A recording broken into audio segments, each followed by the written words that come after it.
Allahabad RO में एक vacancy आई है और इस वैकेंसी को लेकर बहुत सारे बच्चे डरे हुए हैं। देखा गया है जो इसका सेकंड स्टेज है वो आपका सब्जेक्टिव हो गया है, जहां लिखना है और उसमें भी क्या है, प्रेसी राइटिंग है, ऐसे राइटिंग है, हिंदी टू इंग्लिश ट्रांसलेशन है और हिंदी टू इंग्लिश भी ट्रांसलेशन है।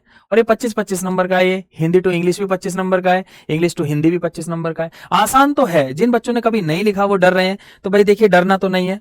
हिंदी माध्यम के छात्रों को ध्यान में रखकर पढ़ाया जाएगा। आप देखिए कैसे पढ़ाना है, पहले आप एक बार सिलेबस देख लीजिए।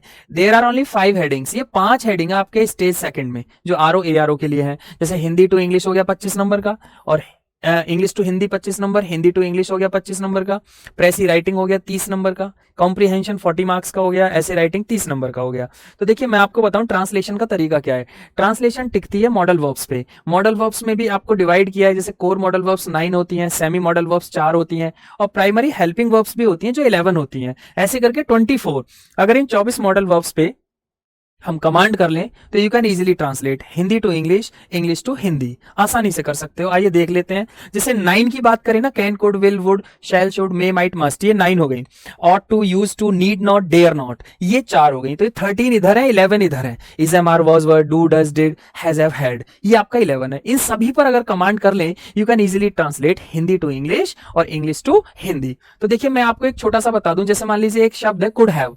कुड हैव के बाद वर्ब की थर्ड फॉर्म आती है हमेशा, could have always takes V3। Most of the student नहीं जानते what do you mean by could have, what is the meaning of could have, नहीं जान रहे हैं बच्चे।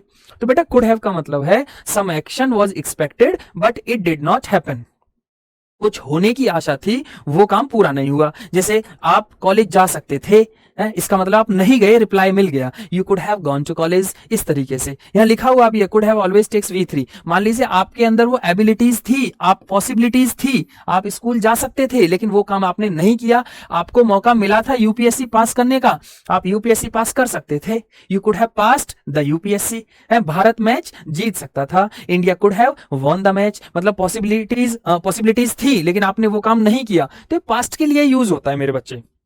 जैसे एक सेंटेंस है, विभाग समय पर जवाब भेज सकता था, तो कैसे बनाएंगे, द डिपार्टमेंट, मैं लिख नहीं रहा आप सुन लीजिए, the department could have sent the reply on time. सरकार नियम को बदल सकती थी, the government could have changed the rule. उसके बाद क्या है, अधिकारी आपके दस्तावेजों का सत्यापन कर सकते थे, अधिकारी। The officer could have verified your documents. तो इस तरीके से ट्रांसलेट कर सकते हैं। कुड हैव का मतलब है कोई काम हम कर सकते थे। नमस्कार।